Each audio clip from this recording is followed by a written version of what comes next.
საქართველოს წინაშე არსებობს, რომელმაც დაწერა ინტერვიუ ქალბატონ დემოკრატ.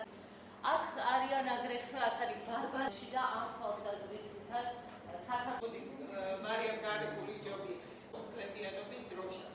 ანუ ეს პროცედება ერთგვარი მაპის წინამორბედი ხელები არაბი უცხოელები რომლებიც ჩამოდიოდნენ, ირწყვოდნენ და იბრძოდნენ. გენდერული თანასწორობის იდეა არ არის უცხო საქართველოსთვის, უფრო მეტიც, მაშინ როდესაც ევროპაში სუფრაჟისტული მოძრაობა ფეხს იკიდებდა და საარჩევნო ხმის უფლებისთვის იბრძოდნენ ქალბატონები, მაშინ საქართველოს პარლამენტში იყო უკვე 6 არჩეული ქალბატონი, სამწუხაროდ საბჭოთა რეჟიმის გამო მათი ცხოვრება დასრულდა რეპრესიებით, თუმცა ეს არის მაგალითი იმისა, თუ როგორ შეიძლება იბრძოლო შენი ქვეყნის დამოუკიდებლობისთვის.